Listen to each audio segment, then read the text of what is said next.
निसार खोड़ो साहब।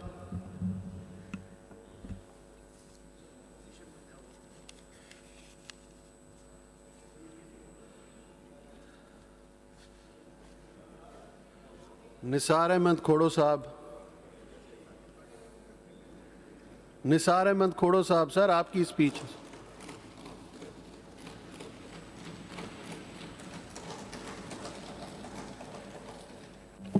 शुक्रिया स्पीकर साहब। सबसे पहले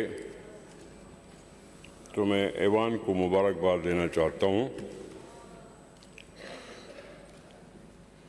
कि उन्होंने बड़े पॉजिटिव अंदाज में असेंबली की प्रोसीडिंग में हिस्सा लिया। अपोजिशन को खास तौर पर सलाम पेश करना चाहता हूं कि वो सीन नहीं दिखाए जो इस असेंबली में कभी दिखाए जाते थे, जहां चारपाइयां ले आई जाती थी असेंबली के सेशन में। कोई बहस नहीं होता था, कोई बात नहीं होती थी, शोर शराबे के साथ टाइम गुजर जाता था। इस सिंध असेंबली को एजाज़ है कि बजट के सेशन में मुझे याद पड़ता है कोई 105 अरकान ने भी कभी असेंबली में बोला था। आज की असेंबली को देखकर भी खुशी हुई कि यहाँ मेंबरान को मौका मिला और उन्होंने वक्त ज़ाया नहीं किया और अपनी बातें की। अपनी बातें की इस सिंध के बारे में, अपनी बातें की अपने इलाकों के बारे में, जहाँ जहाँ कमज़ोरी हुई उसकी निशानदेही की। और असेंबली के फ्लोर पर अगर ये निशानदेही न की जाए तो फिर और कहाँ की जाए। इसलिए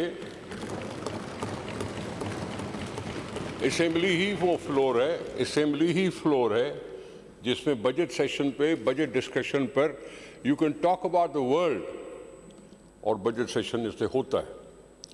और उस पर आप सबका दिल से एहतराम करता हूँ कि आप लोगों ने इस तरह से तकालीफ की, आपने स्टडी किया, मोटी मोटी किताबें पढ़ी, बजट एट ए ग्लांस देखा होगा, सब कुछ देखा होगा और आपने कुछ बोला तो अपने इलाके का हक अदा किया आपने। अगर ना बोलते तो कल आप जाके क्या बोलते अपने गांव, अपने लोगों के सामने कि जी हम चुप करके बैठ के आ गए। असेंबली पर अक्सर तो ये तंज भी होता है कि जी इतने सारे मेंबरान थे जिन्होंने इतने दिनों में कुछ नहीं बोला।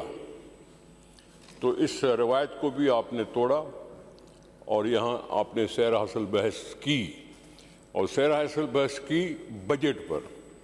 और बजट वो डॉक्यूमेंट कि जब आप असेंबली के मेंबरान बजट को पास करेंगे तो ही फिर हुकूमत एक टक्का भी खर्च करेगी, तो आपकी इजाज़त के बगैर नहीं कर सकती। तो इसलिए आपका इंतज़ार है कि आप इस बजट पर अपना राय दें। सर, बजट मैं सोच रहा था कि ये बजट आएगा तो NFC अवार्ड के बाद आएगा। मैं इंतज़ार कर रहा हूँ NFC का कि जो 2010 के बाद अभी तक नहीं आई। NFC जिसमें हम सब सूबों का हिस्सा होता है, कलेक्शंस का पता चलता है, फेडरल किटी है कितनी, उसे हमें मिला कितना। 2015 में आना था, नहीं आया। 2020 में आया, नहीं आया। अब 24 चल रहा है। 2018 की मैं क्या जिक्र करूं कि जिसके उस वक्त के प्राइम मिनिस्टर ने खुल्लम खुल्ला के सिंध में एक छोटे सूबे में खड़े होके कह दिया था कि इस NFC अवार्ड ने तो हमें कंगला कर दिया, वफाक को कंगला कर दिया। सूबे मजबूत होंगे तो मुल्क मजबूत होगा। तस्वर हमारा ये था जब NFC अवार्ड अनाउंस हुआ था। ये सही है कि सूबों को ज़्यादा हिस्सा मिला और वफाक को कम मिला, लेकिन उसका मतलब ये नहीं है कि वफाक जो है सूबे सिंध को ऐसा कहे कि सिंध तो हमारे साथ है ही नहीं। ये अल्फाज भी हमने सुने थे। वो ज़माना गुजर गया और यहाँ हम आए हैं, बैठे हैं।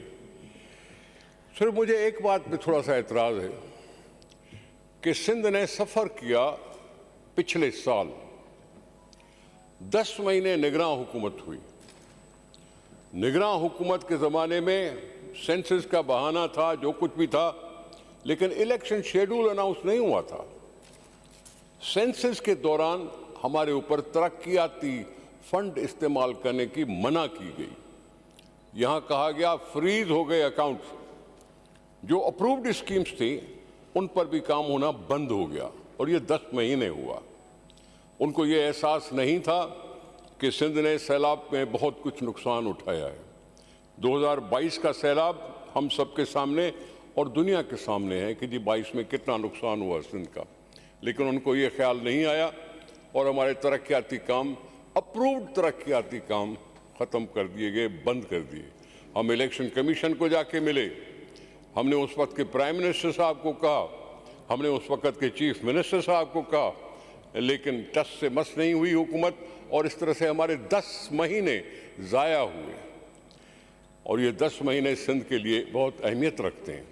मुझे सिर्फ थोड़ा सा अफसोस ये है कि किसी ने इस तरफ इशारा नहीं किया, किसी ने निगरान हुकूमत की इस चीज़ को हाईलाइट नहीं किया जो होना चाहिए था। लेकिन वो 10 महीने हमारे गुजर गए। मजबूर हो गई सिंध हुकूमत, मजबूर हो गई, और कहने पे मजबूर हुई कि हम नई स्कीमें नहीं दे सकते, जो चली हुई स्कीमें उसको हम पूरा करने की कोशिश करेंगे। वो चली हुई स्कीमें जो हैं, वो अप्रूव्ड स्कीमें जो थीं, उसको टाइम कंप्लीट करने का फिर भी 2-3 साल लगेंगे, 2-3 साल लगेंगे। लेकिन चले, ये ठीक है। वैसे मुझे है कि चीफ मिनिस्टर साहब को कहूँ कि सोचो ज़रा, फिर से सोचो। वैसे भी डेवलपमेंट स्कीम्स के लिए जब भी हम बात करते थे तो 80% ऑन गोइंग पर होता था और 20% पर सिर्फ न्यू डेवलपमेंट की बात होती थी। इसलिए हम सोच रहे थे कि कहीं इस पर रिकन्सिडर किया जाए कि जी डेवलपमेंट सेक्टर को बिल्कुल बंद न करो, क्योंकि ज़रूरियात ज़िंदगी तो हर जगह है। ये सिंध के बाशिंदे तरक्की करना चाहते हैं। इन सिंध के लोगों ने बड़ी मुसीबतों का मुकाबला करके सिंध को सरसब्ज किया है, लेकिन साथ ही साथ चाहते हैं कि हमारे गांव की हालत ठीक हो, हमारे रोडों की हालत ठीक हो, हमें कुछ और नई चीज़ें भी मिल जाएं। इस तरह से करते करते आगे बढ़ना चाहते हैं। मैं सिंध के दोस्तों को, सिंध के अवाम को सलाम ज़रूर पेश करना चाहता हूँ कि जिन्होंने हमेशा, चाहे 2010 का सैलाब हो, चाहे 2012 का बारिशों का टाइम हो, 2020 का हो, 2022 का हो, सिंध ने अपना रेजिलियंस दिखाया है और दिखाकर अपने आप को साबित किया है कि वाकई इस मोहब्बत करते हैं इस सरजमीन से और वो आगे बढ़ना चाहते हैं।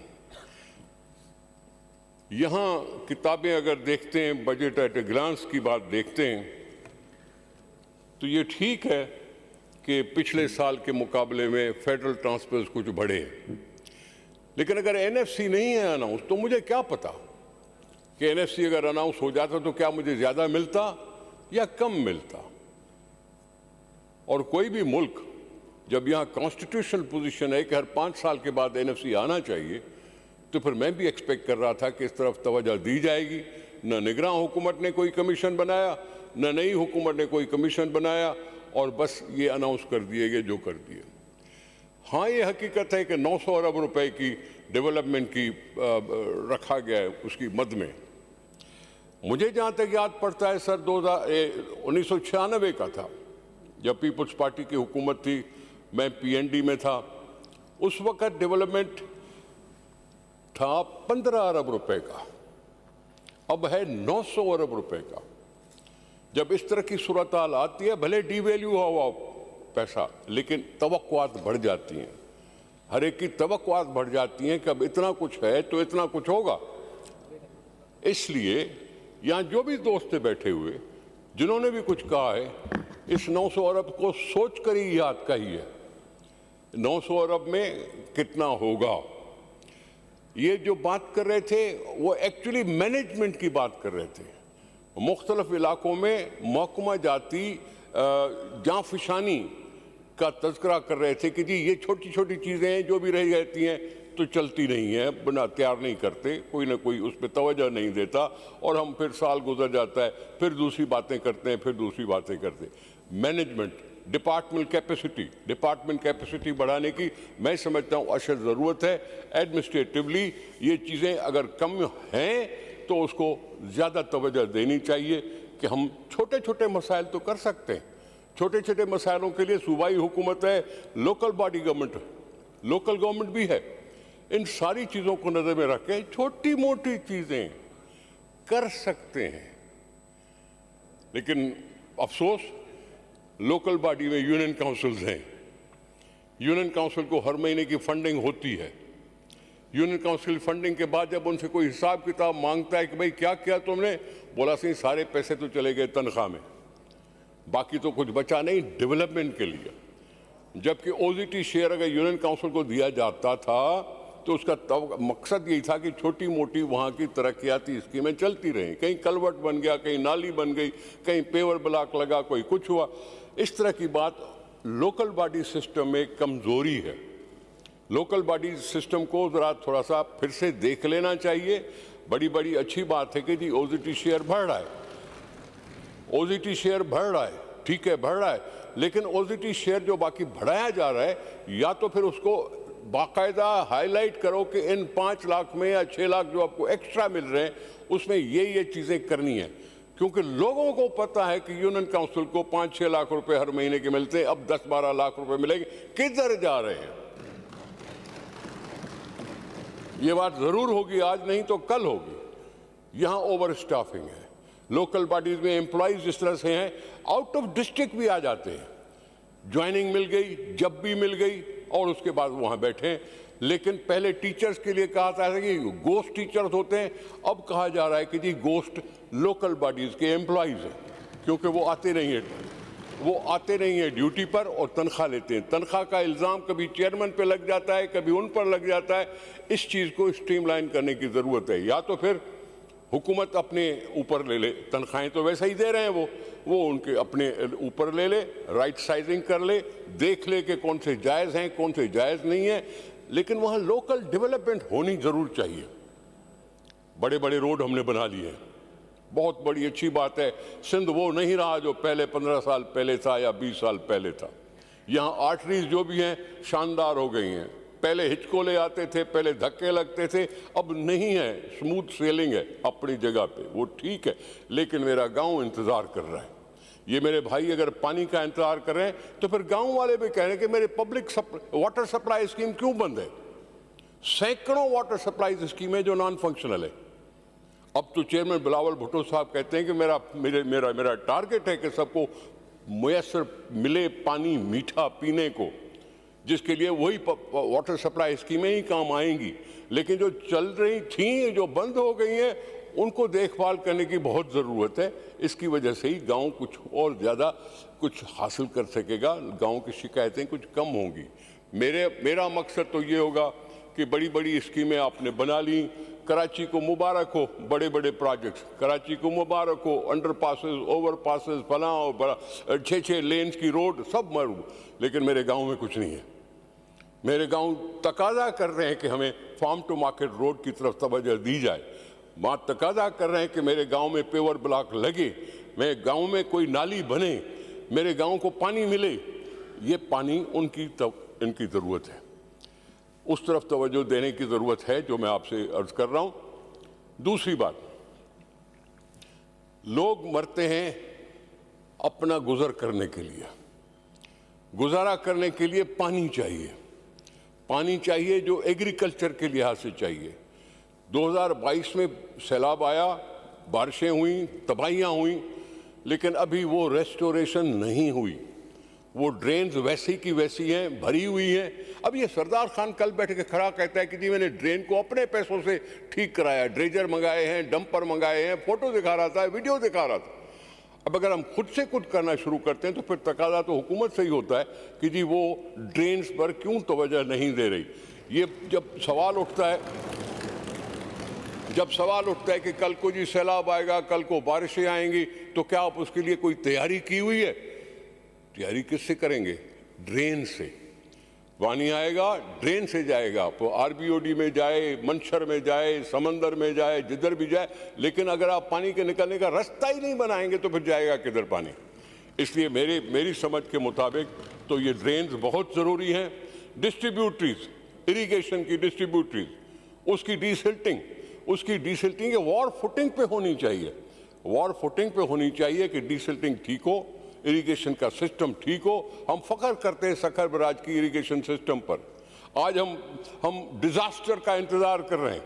2 गेट गिर गए, 8 दिन का मेहरबानी करके जहां खान शुरो साहब ने कह के चले गए, लेकिन ठीक है अगर 8 दिन हैं तो शायद गुजारा हो सके, क्योंकि हमारा जो सीड की नर्सरीज हैं वो सूख रही हैं।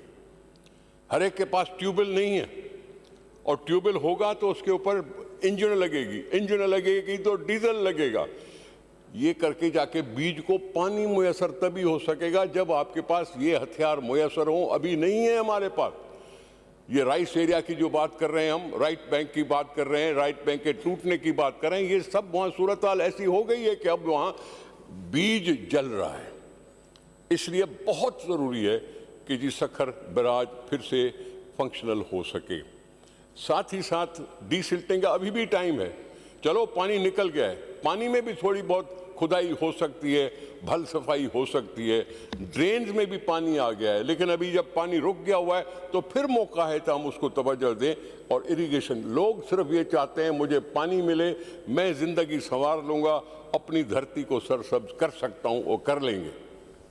सर, चीफ मिनिस्टर साहब को भी पता है कि 900 अरब रुपए की एडीपी रखी हुई है, लेकिन क्या हम गारंटी करते हैं कि वफाकी हुकूमत आखिर में आके ये नहीं कहेगी कि जी 100 अरब की कटौती कर दो? क्योंकि हुआ 2018 से 2020 तक या 23 तक ये बातें हुई कि जी हमने रखा, बनाया प्रोग्राम, लेकिन हुक्म हुआ कि जी 150 अरब रुपया काट दो, 100 अरब रुपया काट दो, हमारे पास पैसे हैं नहीं। ये बातें भी इंश्योर करनी पड़ेंगी। हमारे चीफ मिनिस्टर साहब को, हमारे सिंध को एज ए सूबा डिमांड करता है कि भाई इंश्योर करो कि हमें डेवलपमेंट के पैसे मिलें। नौकरियों के पैसे, ऑपरेशनल कॉस्ट, ये सब कुछ तो मिलती रहती है, मिलेंगी, लेकिन डेवलपमेंट हमेशा उसके ऊपर कटौती कटती है, तलवार गिरती है और वो फिर ख़त्म हो जाता है, हमारी उम्मीदें टूट फूट जाती हैं। मैं अर्ज कर रहा था सर, लोकल गवर्नमेंट की भी थोड़ी बहुत मैंने बात कर ली, इरिगेशन की भी थोड़ी सी बात कर ली, वे फॉरवर्ड की तरफ हर एक सोच रहा है। मैं चाहता हूं मेरी कच्ची आबादी न रहे, उसकी ट्रांसफॉर्मेशन हो। मुमालिक में इनका एक इंतज़ाम है। एक दफ़ा मुझे बेनज़ीर भुट्टो साहब अपने साथ ले गए टर्की, अंकारा, देखा एक तरह की इमारतें बनी हुई हैं, तो मैंने पूछा ये क्या है? बोला ये गरीब लोगों के रहने की जगह है। एक ही डिज़ाइन, एक ही कंस्ट्रक्शन कंपनी या जो कुछ भी है, ये पब्लिक प्राइवेट पार्टनरशिप में भी हो सकता है, पब्लिक सेक्टर में भी हो सकता है। हम स्ट्रीमलाइन कर सकते हैं उन एराजियों को, उन कच्ची आबादियों को, और हम बेहतर ज़िंदगी चाहते हैं उन लोगों के लिए जो उस कच्ची आबादियों में रहते हैं। ये वाफड के लिए एक मैं आपसे अर्ज कर रहा था कि अगर इस पर तवज्जो दी जाए तो मैं समझता हूँ अच्छा होगा सिंध के लिए। एजुकेशन का किसने नहीं माना, कितनी तकालीफ है, लेकिन किसी तरह से भी करके, कुछ भी करके 5 अरब रुपए हैं तो 5 अरब रुपए, ये मिसिंग फैसिलिटीज, ये टूटे हुए स्कूल, ये बगैर फर्नीचर के स्कूल, ये जो बच्चों पर ये जो मनफी असरात डालते हैं, इसकी तरफ ज़्यादा तवज्जो देनी चाहिए। नए स्कूल खोलने वाली बात तो है नहीं, नए स्कूलों के लिए तो हो सकता है शायद पाबंदी भी हो कि नए स्कूल बना नहीं सकते, लेकिन जो हैं स्कूल, हम कहते हैं कि जी इनरोलमेंट बढ़ाओ। ठीक है, हुकूमत ने कोशिश की, अपने तौर पे 38,000 स्कूल बना दिए, सब कुछ हुकूमत ने कोशिश की। सिंध एजुकेशन फाउंडेशन को भी इतना कुछ सपोर्ट किया कि जी स्कूल कोई भी खोल सकता है। हम हर स्टूडेंट के पर हेड फीस भी बढ़ा दिए, 300 रुपये पहले होती थी, अब तो 10-1200 हो गई है। ये भी इनरोलमेंट बढ़ाने की है। जो सरकार का इंफ्रास्ट्रक्चर बना हुआ है उसमें भी जब तक आप एडिशनल क्लासरूम्स नहीं देंगे तो ज़्यादा बच्चे कैसे आएंगे? हमने कर लिया, उस्तादों को थोड़ा सा गिरफ्त में ले आए थे जो बायोमेट्रिक का हुआ बंदोबस्त, लेकिन वहाँ कोई ना कोई हम जुगाड़ कर लेते हैं अपनी जगह पे, कुछ ना कुछ फिर भी गलती बातें हो जाती है, लेकिन ये तरीके मैनेजमेंट के हैं। पॉलिसी से किसी को इख्तलाफ नहीं, जो कुछ रखा गया है अच्छी डायरेक्शन में रखा गया है। हेल्थ के लिए अगर बढ़ाए गए पैसे तो हमें खुशी है कि जी हेल्थ के लिए बढ़ाए गए, एजुकेशन के लिए बढ़ाए गए तो अच्छी बात है। लोकल बॉडीज आए, जो कुछ भी है, बड़ी बड़ी डिपार्टमेंट्स हैं, इन पर अगर अलोकेशन बढ़ाई गई है तो फिर मसला आता है हमारे पास यूटिलाइजेशन का। अक्सर अखबारात में एक हेडलाइन लग जाती है कि जी अंडर यूटिलाइज्ड सिंध। बहुत से महकमों के लिए ये अगर लिखा आता है कि जी इन्होंने पूरी तरह से पैसे यूटिलाइज नहीं किए। अभी भी किसी साहब ने खड़ा होकर कह दिया कि जी 75% हमने यूटिलाइजेशन की, नहीं पहुंचे, 90% पे नहीं पहुंचे। चंद डिपार्टमेंट्स हैं जो यूटिलाइजेशन में 90% से अबव चले जाते हैं, लेकिन ये यूटिलाइजेशन का, अंडर यूटिलाइजेशन का भी मैं समझता हूँ कि मसला है और उस पर भी तवज्जो देनी चाहिए। बाकी रही बात, अभी एक मेरे भाई ने खड़े होकर कह दिया लाल पीला काला डैम बनाओ, लाल पीला काला डैम बनाओ। मेरे साहब आपकी खिदमत में गुजारिश है, अभी बादशाह डैम बन रहा है, अभी मनंद डैम बन रहा है। वफाकी हुकूमत कहीं से कर्जे लेके बनाने की कोशिश कर रही है। ये डैम एक साल में नहीं बनते, सालों लग जाते हैं। तरबेला को बनते हुए कितने साल लगे थे, मंगला को बने हुए कितने साल लगे थे। हमने अगर कालाबाग डैम की मुखालफत की थी तो आपके लिए भी की थी, क्योंकि इसी दरिया से आपके पास भी पानी आता है। आपने कह दिया समंदर में जाने वाला पानी जाया हो रहा है। इधर से हम चीखो पुकार कर रहे हैं कि 35 लाख एकड़ समंदर के पानी की वजह से खत्म हो चुके हैं।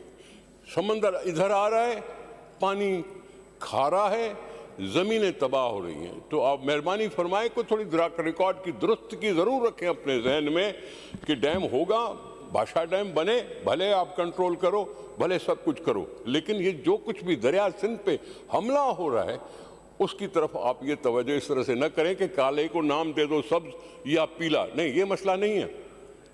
वैसे भी आपको पता होना चाहिए कि पानी पर सबसे पहला हक होता है लोएस्ट राइपेरियन का, और पाकिस्तान का लोएस्ट राइपेरियन सिंध है। सिंध की तकालीफ को अगर नज़रअंदाज करके आप उसके पानी को कंट्रोल करेंगे तो मेरी ज़िंदगी को ख़त्म कर रहे हैं। हमने इसी बुनियाद पर कहा था। मुझे नहीं मालूम उस वक़्त की कौन सी हुकूमत थी, जाबराना हुकूमत थी या जो भी थी, उन्होंने अपना एतमाद खुद खोया।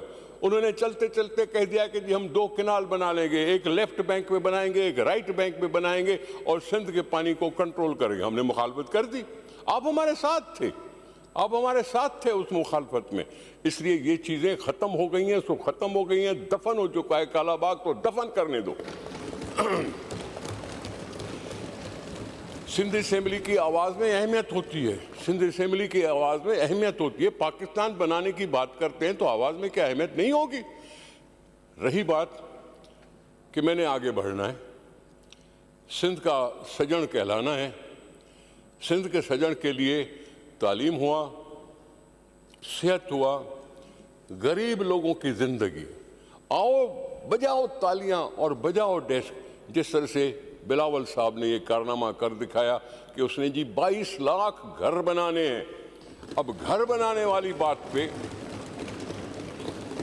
किसी को अगर पक्की छत दे रहे हैं तो इससे ज़्यादा और क्या होगा। उनके बच्चे महफूज रहेंगे, उनका घर महफूज रहेगा, वो दर बदर नहीं होंगे, वो उस टेंट्स में नहीं रहेंगे जो रोडों के किनारों पे लगा के हमने उनको जलती हुई धूप में भी रखा। ये सारी चीज़ें, इस पर तवज्जो जैसे बिलावल साहब खुद कर रहे हैं, मैं समझता हूँ सिंध हुकूमत भी उसको और ज़्यादा इन्फोर्स करेगी कि ये चीज़ें हमें जल्दी मुकम्मल हो सकें। उन्होंने कहा है कि जी 5 लाख घर अंडर कंस्ट्रक्शन है, होंगे अंडर कंस्ट्रक्शन, लेकिन जहाँ भी जाओ लोगों की आवाज़ ये आती है, सही मेरा घर कब बनेगा। ये सारी चीज़ें जो हैं ये आवाम के साथ मुंसलिक हैं। मैं एक और गुजारिश करना चाहता हूँ, हारी काट की बात हो रही है। हारी वो होता है जो ज़मीन का मालिक नहीं होता। यहां बात चल रही है कि हम जिसको 12 एकड़ ज़मीन हो उसको काट देंगे, ये फिर हारी को फ़ायदा नहीं होगा। हारी वो है जो किसी की काश्त करता है, जो वहां मजदूरी करता है। और वो 50% ले जाता है अपना हिस्सा, 50% ज़रूर अपना हिस्सा ले जाता है। और ये शायद वाहिद सूबा है, ये वाहिद एक सेक्टर है कि जिसमें मालिक अपने उस मजदूर को 50% शेयर दे देता है। इंडस्ट्री वाले नहीं देते, ये इंडस्ट्री वाले 50% अपने मुनाफे में नहीं देते, ये मुनाफे में आधा मालिक बना लेते हैं उसको। अगर वो आधा मालिक बन जाता है तो फिर हारी कार्ड के लिए अभी थोड़ा सा एक्सप्लेन करने की ज़रूरत है, आज नहीं तो कल, कि हम हारी कार्ड से तसव्वुर क्या करते हैं। अवाम या आबादगार, इस चीज़ पर भी थोड़ी सी तवज्जो फिर से देनी चाहिए। और बाकी सारी बातें आपने कही हैं, मिनिस्टरों ने बहुत अच्छी ब्रीफिंग दी है, मिनिस्टर साहबा ने घंटे भर तकारीर की हैं, सब कुछ समझाने की कोशिश की है, अपनी शॉर्टेजेस की बात भी की है, अपने वे फॉरवर्ड की भी बात की है। यही तरीका होता है। और अपोजिशन को भी सलाम, तो हुकूमत को भी सलाम, जिन्होंने नेक नियति के साथ इस सिंध को बेहतर बनाने की एक जुस्तजू शुरू की है। इंशाल्लाह उम्मीद है कि हम और ज़्यादा कामयाब होंगे। Thank you.